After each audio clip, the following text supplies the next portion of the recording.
स्वागत करते हैं आप सभी बच्चों का आज की इस क्लास में। मैं लवजीत अरोरा जुड़ चुकी हूं आप लोगों के साथ क्लास 10th IT 402 का सिलेबस कंप्लीट करने के लिए। तो आज हम लोग अपनी एंटरप्रेन्योरशिप जो हमारी यूनिट है उसको हम लोग यहाँ पर शुरू करने वाले हैं।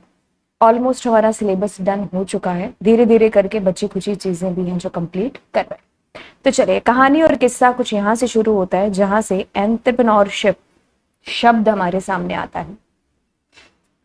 ओके, सो ये है क्या? एंटरप्रेन्योर नाम तो आपने खैर सुना होगा कभी। क्लास में कुछ हॉबी से रिलेटेड चीजें होती हैं कि अगर हम पूछते हैं कि भाई आपको बड़े होकर के क्या बनना है ना, तो आपने काफी बच्चों के मुंह से सुना होगा कि मुझे एंटरप्रेन्योर बनना है। तो ये एंटरप्रेन्योर, एंटरप्रेन्योरशिप, ये है क्या चीज है? अच्छा, एंटरप्रेन्योर एक तरीके से एक इंसान, एक शख्स जिसको हम कहेंगे, बस जिसके अंदर कुछ इनोवेटिव आइडिया आ गया और उसने उससे रिलेटेड स्टार्ट कर दिया अपना बिजनेस। ठीक है, तो वो बंदा हो गया एंटरप्रेन्योर। ठीक है, अब यही जो प्रोसेस है उसको क्या बोल दिया? एंटरप्रेन्योरशिप। ठीक है, entrepreneurship is the process of starting and managing business venture. ठीक है, स्टार्ट किया कोई आपने बिजनेस और उसको एक अच्छे तरीके से आप मैनेज कर रहे हो, तो बस यही एंटरप्रेन्योरशिप हो गया। फ्रेंड और फ्रेंडशिप में क्या अंतर है? फ्रेंड हमारा एक दोस्त, फ्रेंडशिप वो एक प्रोसेस है ना, कि हमारी और हमारे दोस्त की फ्रेंडशिप, दोस्ती है ना।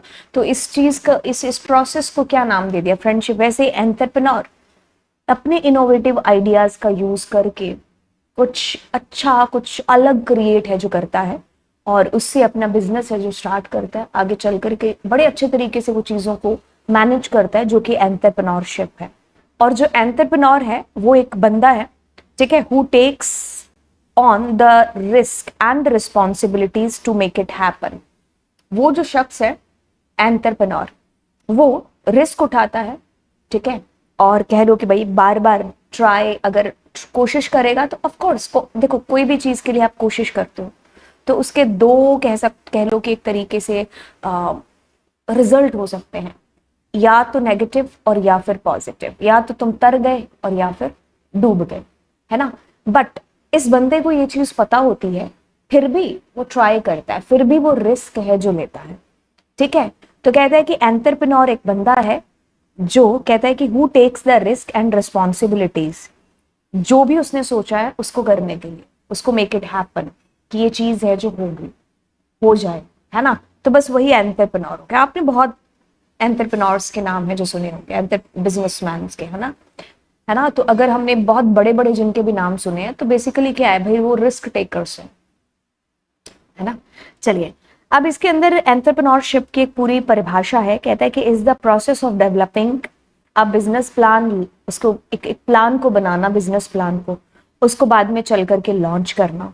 ठीक है, अब फिर running a business using innovation. Business तो हर कोई करता है, इनोवेटिव आइडिया उसके अंदर लेकर के आना और उसको कस्टमर्स की नीड्स के अकॉर्डिंग मैच है जो करना, and to make a profit is entrepreneurship. ठीक है भाई, फायदा भी तो हो बिजनेस में। ठीक है, आपका इनोवेटिव आइडिया है कि जैसे कस्टमर की डिमांड आ रही है ना, उनकी जरूरत जिस तरीके से है, उसमें भी आप कुछ इनोवेटिव ऐसा कर जाओ जो हमने सोचा ना हो। तो अब इनोवेटिव आइडियाज अगर आपने सोचा है, उसको इम्प्लीमेंट करना, फिर उसको अच्छे तरीके से मैनेज करके आप उसमें से प्रॉफिट है जो कमाओ। ठीक है, तो यही क्या हो गया? एंटरप्रेन्योरशिप हो गया। आजकल अगर हम देखते हैं चीजें, है ना, जैसे कोई पेन में ही ले लो, है ना, पेन तो मार्केट में बहुत सारे हैं और चलते सारे ब्लू कलर में है ना। अब कोई नई कंपनी अपना पेन लॉन्च करती है तो वो कॉमन फीचर थोड़ी ना बताएगी कि ये ब्लू कलर से चलता है या जो भी है ना। अब पेन की जब आप एडवर्टाइजमेंट देखते हो तो उसमें जो खूबियां होती हैं जो उसको बाकी पेन से अलग करती है, तो वो उन पर प्रेशराइज करते हैं। जैसे हमने मोबाइल की एडवर्टाइजमेंट देखी हो, अब ऐसा तो है नहीं कि भाई जो 1 लाख का मोबाइल है और जो 10,000 का मोबाइल है, चलो 20,000 का, है ना, ये भी हमारे लिए बड़ी बात हो जाती है। तो दोनों के जो काम होंगे वो सेम नहीं होंगे क्या? भाई बात तुम इससे कर सकते हो 1 लाख वाले से, 20 लाख वाले से भी बात कर सकते हो, है ना। अब इसमें भी फोटो खिंच जाती है, इसमें भी ठीक ठाक अच्छी खासी फोटो ऑफ कोर्स खिंचती है ना। ठीक है, तो कहने का मतलब है कि जब हम जो है, अगर ये जो 20,000 का फ़ोन मार्केट में अवेलेबल है, मैं उससे ज़्यादा प्राइस में अगर अपना मोबाइल लॉन्च कर रही हूँ तो मुझे उससे बहुत बेहतर खूबियां जो बतानी पड़ेंगी। अगर मान लो 1 लाख के और भी मोबाइल हैं तो लोग तुम्हारा ही मोबाइल क्यों खरीदें, वो एक सवाल है ना। तो वो जो क्यों क्वेश्चन मार्क है, तो वो वही इनोवेटिव ऐसी चीज सोचते हैं कि भाई मेरे मोबाइल में तुम्हें ये चीज है जो मिलेगी, तो वो उन्हीं पर प्रेशराइज करके आपको एडवर्टाइजमेंट कर करके दिमाग में ये चीज फिक्स करते हैं कि भाई ये चीज बहुत अच्छी है, ठीक है। एंड वही क्या है, आपका एंटरप्रेन्योर है कि भाई इनोवेटिव आइडियाज उसके दिमाग के अंदर आते हैं, जिस तरीके की कस्टमर की ज़रूरत है उस हिसाब से वो इनोवेटिव आइडियाज़ को इम्प्लीमेंट है जो बेसिकली करता है, एंड उससे प्रॉफिट है जो कमाता है, ठीक है। तो बस यही हो गया एंटरप्रेन्योरशिप। एंटरप्रेन्योर एंड एंटरप्रेन्योरशिप दोनों में अंतर आपको समझ में आ गया। अब हम एक लिंक देखते हैं कि एक सोसाइटी और एक एंटरप्रेन्योरशिप, इन दोनों के अंदर क्या आपस में लिंक है जो होता है। देखो, अगर हम बिजनेसमैन की बात करें तो वो जो काम करते हैं वो ऑफ कोर्स सोसाइटी के लिए ही करते हैं। सोसाइटी को अगर मैं बीच में से हटा दूं तो फिर वो प्रॉफिट कहाँ से कमाएंगे। जो वो काम कर रहे हैं, जो इनोवेटिव आइडियाज वो सोच रहे हैं, तो वो किसके लिए करेंगे, है ना, कहाँ से प्रॉफिट होगा उनको।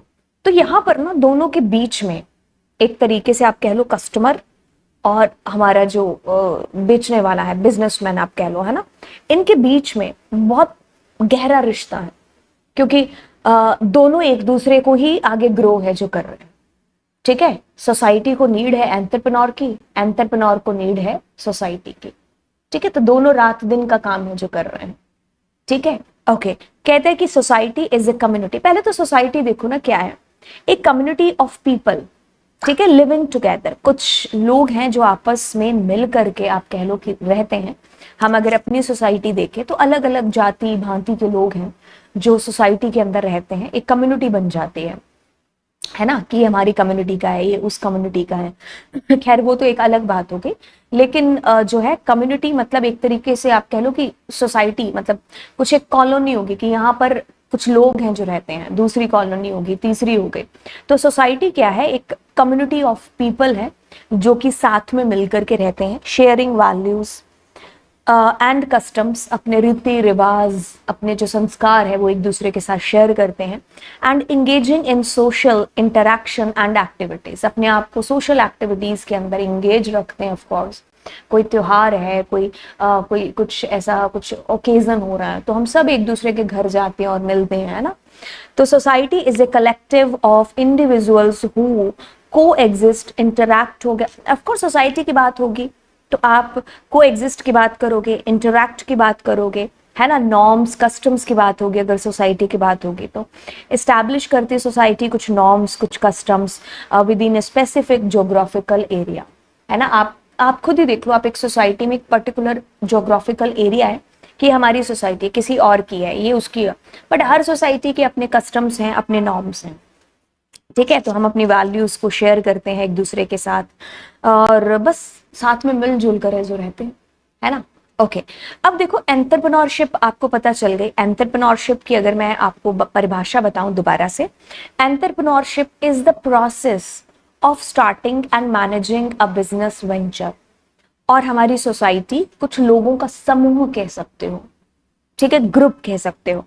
अब देखो दोनों की डेफिनेशन से हमें ये चीज पता चलती है कि भाई दोनों का एक दूसरे से लिंक नाता है, जो तेरा नाता बड़ा पुराना।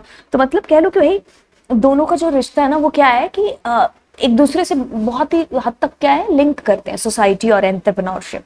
The definition of the two concept shows clearly that there are direct relationship between two. दोनों के बीच में एक डायरेक्ट रिलेशनशिप है ना।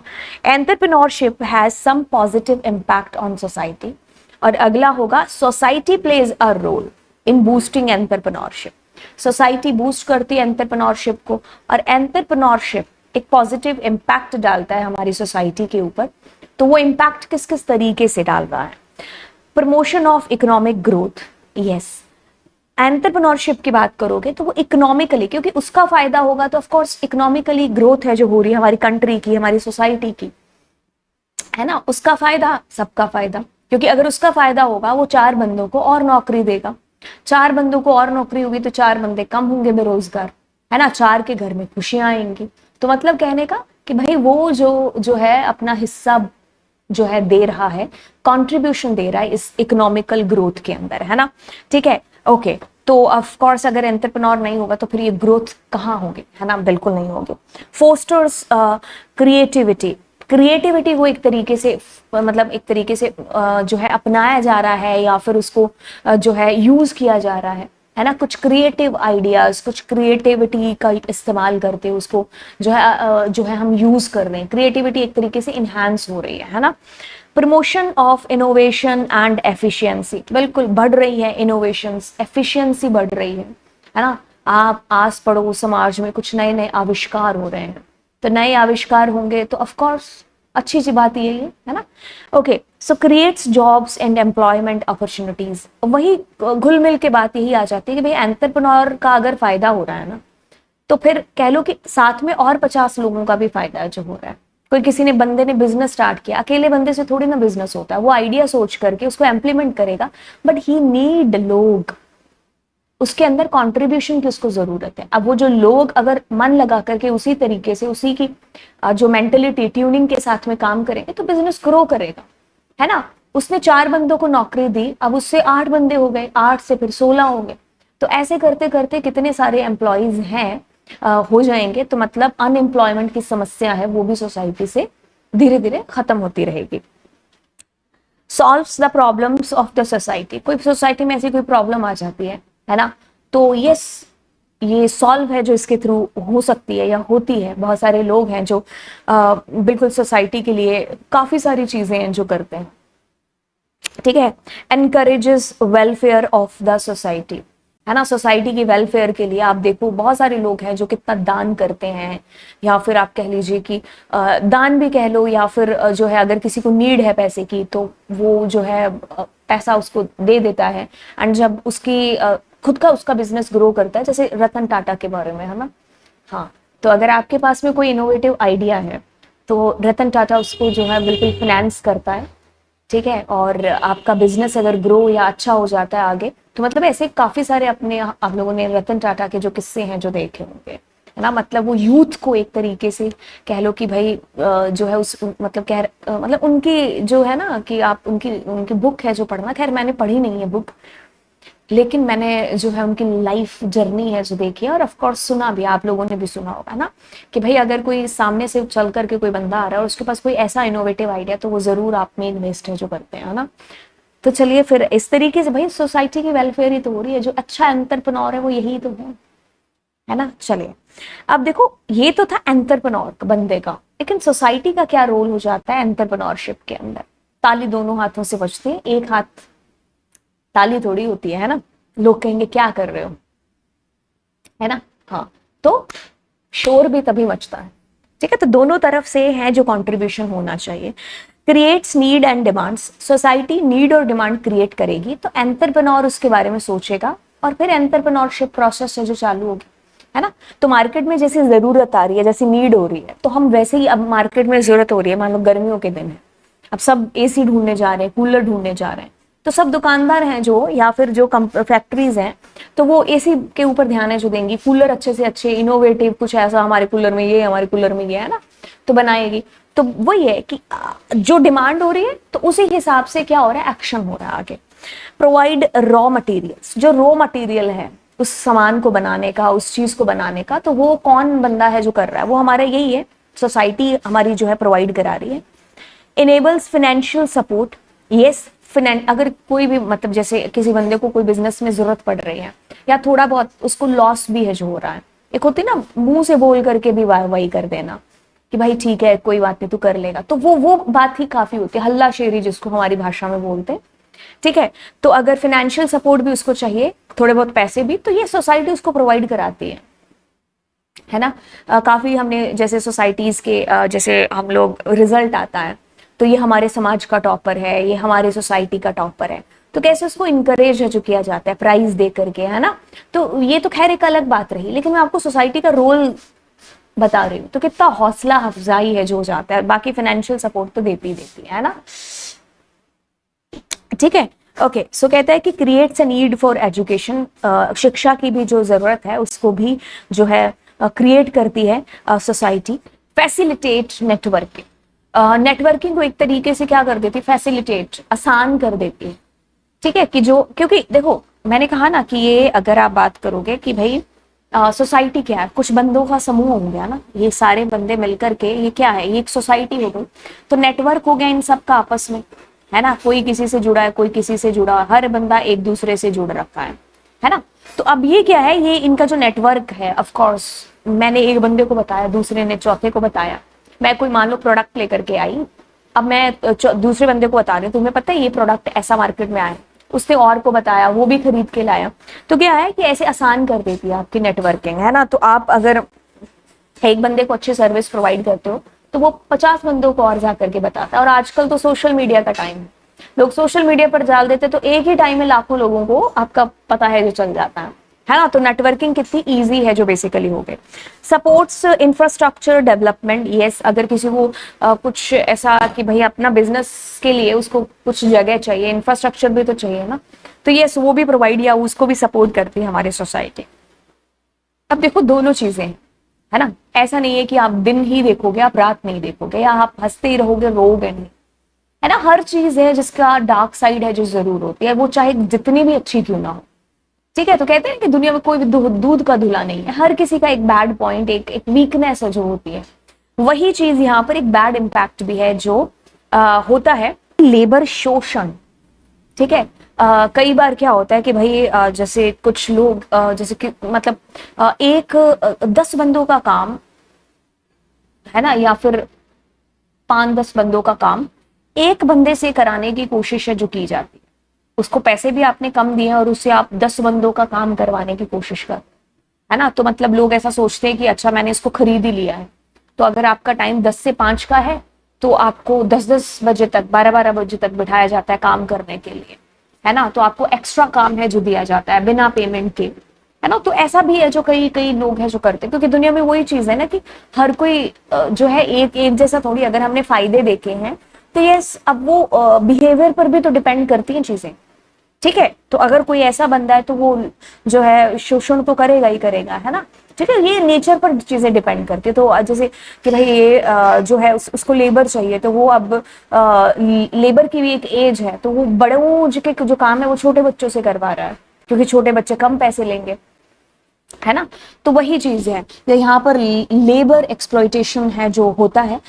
इन्वायरमेंटल डिग्रेडेशन, ठीक है, कुछ ऐसी फैक्ट्रीज वगैरह हैं जो है लग जाती हैं जिसकी वजह से इन्वायरमेंट पर असर है जो होता है। आप कह लो कि वाटर पॉल्यूशन हो गया, या फिर जैसे आपने देखा होगा जब नोएडा से दिल्ली आते हैं तो बीच में यमुना का जो वो पार होती है, तो उसके अंदर आपने देखा होगा कि वो यमुना बेचारी का बुरा हाल हो रखा है ना। भरी गर्मी में उसमें बर्फ जमी रहती है ना। हाँ, जब मैंने पहली बार जब देखा था तो मेरे को सच में बताया था कि अरे ये बर्फ है ना। खैर उस टाइम तो खैर बच्चे होते, तो फिर धीरे धीरे पता चल गई चीजें कि भाई ये दिल्ली वालों की फैक्ट्रीज का ये पूरा कचरा है जो यमुना के अंदर गया था, है ना। तो देखो उसको आगे चल करके वो जाती होगी नदी, आगे लोग नाला बना रखा है वहां पर, है ना। तो जल जो है प्रदूषण वो होता है।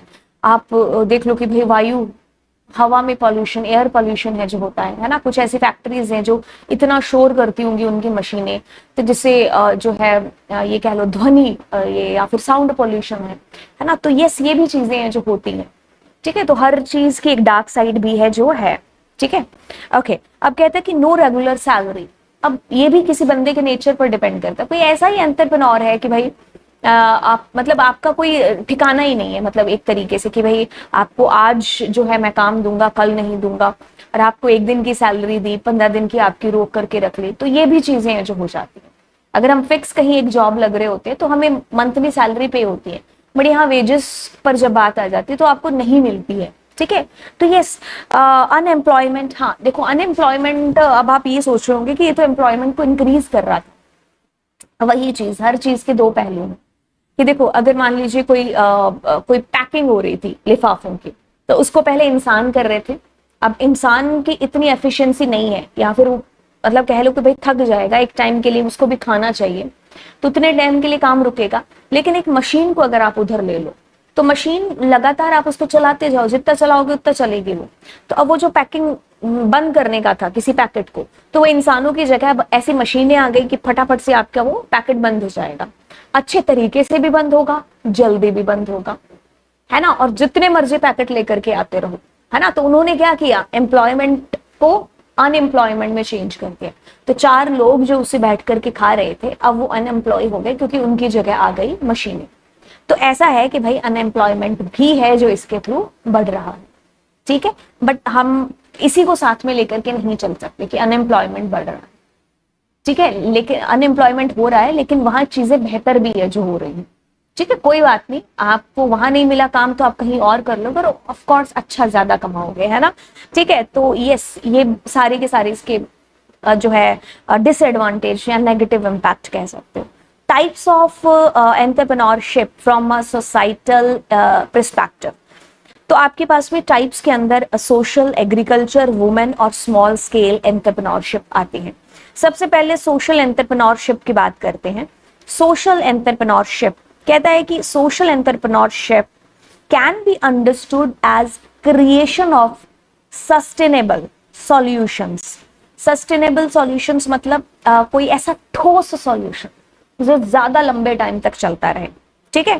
कहता है कि entrepreneur social entrepreneurship can be understood as creation of sustainable solution for social problems.